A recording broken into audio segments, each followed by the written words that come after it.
heu, du côté de la Syrie maintenant, la chose un petit peu étonnante, c'est que, vu l'évolution générale, heu, la Syrie, en tout cas le gouvernement syrien, semble relativement bien disposé vis-à-vis des Israéliens, a priori.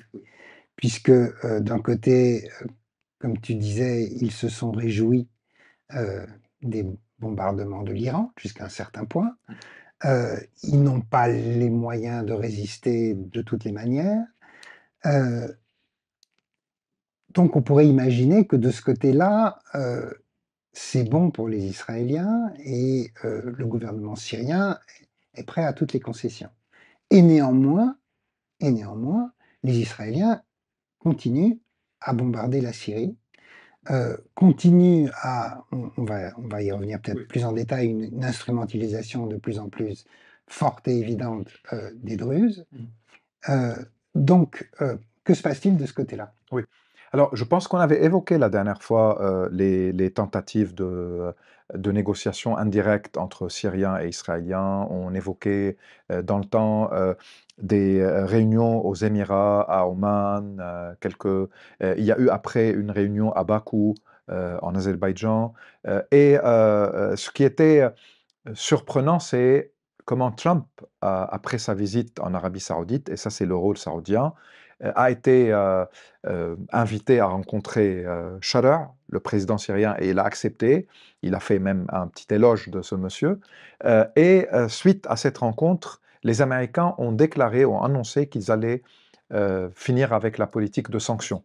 Après, il y a certains mécanismes qui nécessitent des procédures au niveau de l'administration américaine, mais l'idée, déjà, c'est que les Américains ont accepté la légitimité de ce régime-là et qu'ils sont prêts à négocier avec ce régime et à permettre aux investissements de débuter en Syrie pour une reconstruction, etc.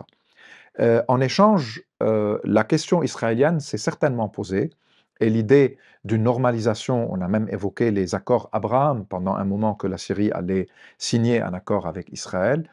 On a remplacé cela par une normalisation, par des échanges directs, par des accords.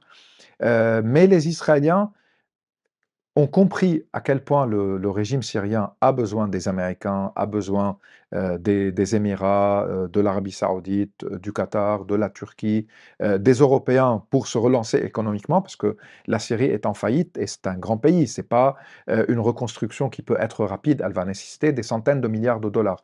Donc les Israéliens ont considéré qu'ils peuvent mettre encore plus de pression sur le régime syrien, qui avait à maintes reprises annoncé qu'il sera très difficile pour lui de reconnaître la souveraineté israélienne sur le Golan, annexé illégalement par Israël en 1981 après son occupation en 1967. C'est difficile pour n'importe quel responsable syrien de dire je laisse tomber le Golan. Et donc les Syriens voulaient un accord qui ne parle pas de la territorialité de la dispute, entre guillemets, mais plutôt d'un cessez-le-feu, d'un début de normalisation diplomatique pour négocier plus tard les choses. Et il paraît que Netanyahou ne veut pas cela, il veut plus, il veut une reddition, non seulement par rapport au Golan, mais même par rapport à un sud syrien désarmé. Donc autour du Golan, autour du mont Haramoun, dans toute cette région du Houran, dans le sud et vers la frontière jordanienne, Israël ne veut pas de présence militaire de la nouvelle armée syrienne. Et il avait déjà, Israël, détruit toutes les positions qui peuvent être potentiellement les bases d'une nouvelle armée. Et ils ont élargi la zone d'occupation, ils ont pris la zone qui était sous contrôle des casques bleus après la guerre de 73. Et donc, ils sont devenus un acteur présent au sein même de la Syrie, tout en espérant que les Américains ne vont pas se retirer de l'Est du pays pour que le pays reste morcelé, étant donné qu'à l'Est, là où les Américains sont présents, c'est l'administration et l'autonomie kurde syrienne, 25% du territoire, et c'est dans ce territoire que se trouve le pétrole et le gaz syrien. En plus, les Israéliens ne veulent pas un rôle turc décisif en Syrie, que ce soit au niveau de la sécurité, du renseignement, de l'armement de la nouvelle armée syrienne, parce que c'était cela qui était en cours depuis la chute du régime Assad. Et donc, Israël veut prendre plus dans toute négociation et ne souhaite pas voir un accord d'Abraham plus ou moins neutre, mais une reconnaissance syrienne du Golan, une reconnaissance syrienne d'un rôle qui peut être joué. Et c'est là où la question druze devient pour les Israéliens très intéressante. Et c'est là où les Israéliens ont investi dans une série d'erreurs qu'a commis le nouveau gouvernement à Damas vis-à-vis des Druzes. Mais du côté des Druzes, il doit y avoir des tensions aussi. Il y a beaucoup de tensions. Alors, il faut savoir que démographiquement parlant, les Druzes, qui sont à peu près 3 à 4 de la population syrienne, sont concentrés dans le sud du pays, dans ce qu'on appelle Jabal al-Arab, la montagne des Arabes, ou la montagne des Druzes, là où la ville de Souaïda se trouve. Durant le mandat français, la puissance mandataire avait même promis un État druze dans la région en 1920, avant que la révolution syrienne de 1925 tourne cette page et décide d'une Syrie unifiée. Donc dans cette région-là, il y a des Druzes. Au Mont Liban, de l'autre côté de la frontière, il y a une communauté druze. Et puis, dans le nord de Palestine, devenu Israël après 1948, il y a une communauté druze.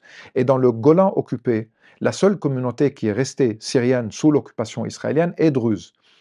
Et à l'intérieur d'Israël, il y a eu une politique comme quoi les Druzes, une minorité, font le service militaire dans l'armée israélienne. Ils sont la seule minorité qui le fait, avec en plus les Bédouins sunnites qui sont en Israël, qui font le service militaire. Et la question de donc Druze en Israël pour Netanyahou est importante parce que c'est une petite minorité, mais il essaye de la mobiliser pour son propre programme.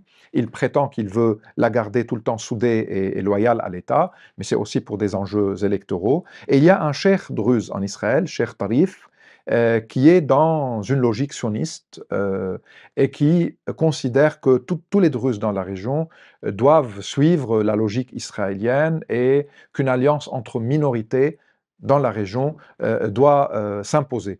Et donc, entre Cheikh Tarif et un cheikh druze à Souaïda, Cheikh Hijri, il y a des contacts et il y a évidemment une partie des Druzes qui sont opposés à cela. Le problème, c'est que quand il y a eu des clashs et il y a eu un conflit armé entre des Druzes et des Bédouins qui vivent entre la région du Houran et la montagne druze, la réaction des autorités à Damas était d'envoyer des troupes qui ont attaqué les Druzes et non pas, comme Damas prétendait, tenter de séparer les deux groupes. Ils ont attaqué les Druzes, il y a eu des massacres, il y a un discours idéologique djihadiste qui a été utilisé contre les Druzes en tant que minorité qui a quitté l'islam et qu'il faut les punir. Et cela a créé une panique chez les Druzes. Donc même ceux qui sont opposés à Hijri et au projet israélien se sont sentis très mal à l'aise.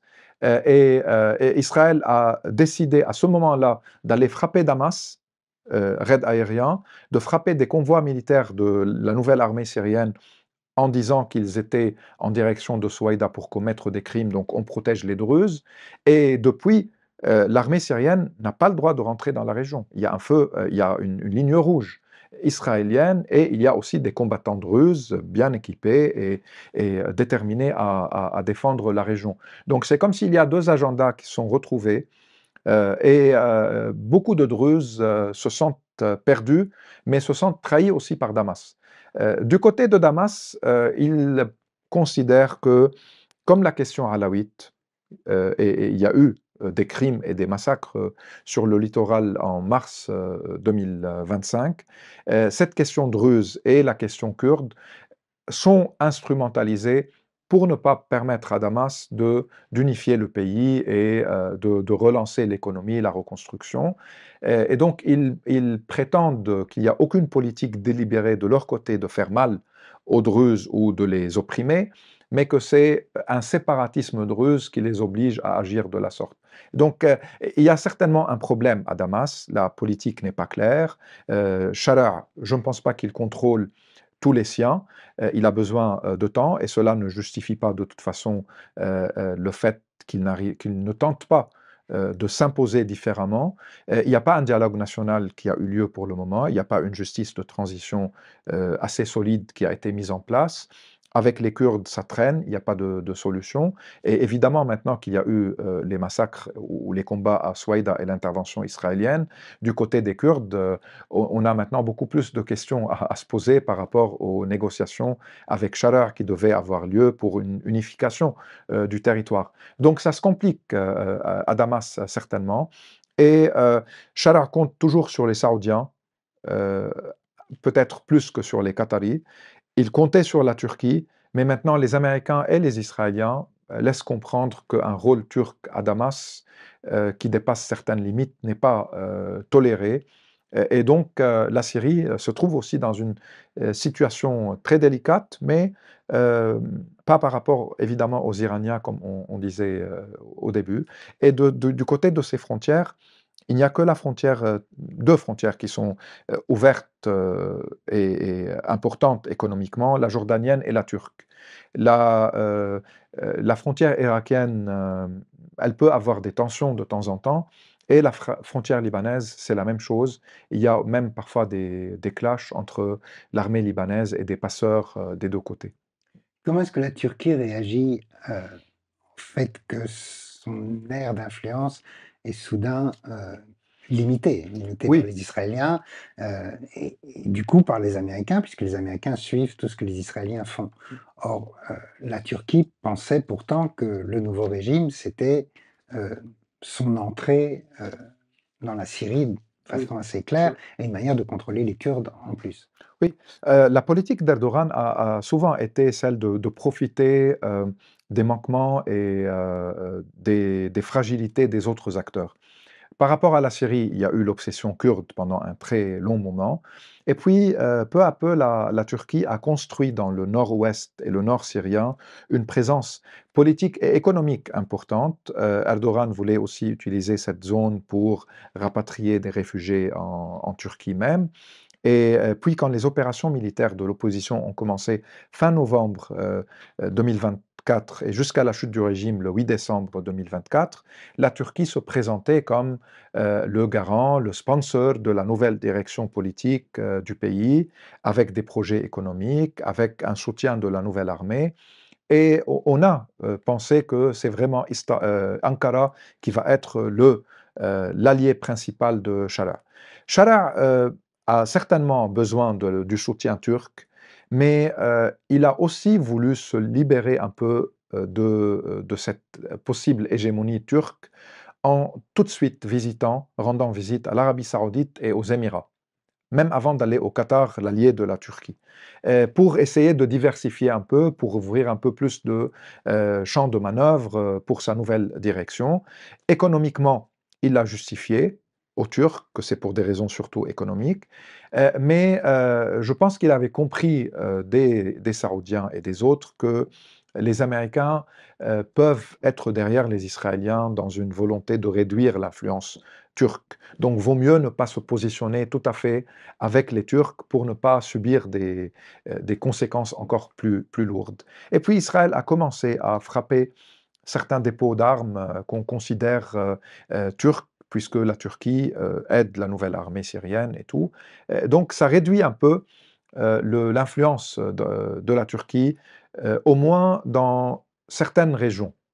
Parce que c'est encore une fois la politique de morcellement.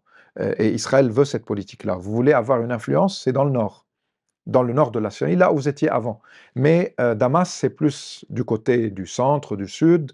L'influence turque doit s'arrêter là où commence la nôtre, nous, Israéliens. Et les Turcs n'acceptent pas cela, mais n'ont pas les moyens de riposter maintenant. Ils peuvent riposter différemment. On a vu quelques mesures qui sont à la fois par rapport à Gaza et à la nouvelle offensive génocidaire israélienne, mais c'est aussi, à mon avis, par rapport à la Syrie pour montrer que ils peuvent avoir de leur côté une possibilité de retalier, de répondre sans aller jusqu'à un affrontement qu'ils ne souhaitent pas non plus. Et les Saoudiens? Alors, les Saoudiens, Mohammed Ben Salman, c'est le monsieur qui attend le plus que toutes ces questions-là se calment, car dans sa vision Horizon 2030 qu'il continue à promouvoir, c'est une émancipation économique, des projets de tourisme, une ouverture économique, culturelle et sociale du royaume et de la région, sans ouverture politique par contre. Donc tout ce qui déstabilise et tous les conflits ne l'intéresse pas et il veut, je pense, à tout prix que ça se termine. Peu importe comment, mais c'est ça l'idée, c'est la stabilité. Et c'est ça qu'il espérait quand il s'est réconcilié avec les Iraniens et tout en montrant aux Chinois qu'il ne veut pas rester juste américain comme avant, le royaume, je veux dire, que la Chine est un partenaire. Il avait fait la même chose avec Poutine juste avant la guerre en Ukraine pour montrer qu'il n'est plus prisonnier de Washington et je pense qu'il va poursuivre cette même politique en attendant la, la nouvelle configuration où il considère que son capital économique va lui permettre d'être l'acteur euh, le plus influent, euh, soft power dans la région. Au printemps, il y avait même davantage d'ambition que cela, mais ça s'est peut-être un peu calmé maintenant, qui était de refaire un grand pôle sunnite Oui, dont les Saoudiens auraient été le parrain. oui, Là, avec ce qui se passe avec les Druzes d'un côté, ça a l'air plus compliqué. oui, dans le sens où lui, il considérait qu'au moins du côté arabe, il n'y aura plus de rivalité. L'Arabie saoudite s'impose, la Syrie va rentrer dans ce cadre. Le Qatar, qui en certain temps était le grand rival, puisqu'il soutenait les révolutions arabes et les courants des frères musulmans, et certains courants libéraux sur lesquels le Qatar misait, que cela c'est fini. C'est fini avec le coup d'État de Sisi en Égypte, c'est fini avec la faillite en Tunisie. Et maintenant, la Syrie, qui change d'air, va s'inscrire dans cette logique saoudienne d'un grand pôle arabe, sunnite, face à la fois aux Iraniens et pas face aux Turcs, mais dans une rivalité avec les Turcs, relativisant un peu la puissance qu'on voyait du côté de Ankara face à une absence arabe. Cela, oui, a changé un peu, même si je pense qu'avec le temps, il considère toujours MBS, Mohammed Ben Salman, que économiquement, il peut jouer ce rôle, parce que ce soit les Libanais ou les Syriens, ils attendent surtout des investissements saoudiens. Si jamais il y a un changement de ton et si jamais quelques problèmes se règlent pour permettre des reconstructions, l'argent va venir surtout des pays du Golfe. L'argent ne va pas venir ni de l'Europe, ni des États-Unis. Les Européens ont des chantiers en Ukraine et il y a des chantiers au sein même du continent. Les Américains ont été très clairs, c'est qu'ils vont convaincre les pays du Golfe d'investir et ce n'est pas leur investissement à eux. Ils vont profiter dans certains projets certainement, mais ce n'est pas eux qui vont mettre le grand paquet. Et puis les institutions financières mondiales, que ce soit la FMI ou la Banque mondiale, vont négocier des réformes, une restructuration des économies pour permettre aux investissements d'arriver. Donc l'Arabie peut compter sur cela et sur le fait que tout le monde aura besoin de son argent.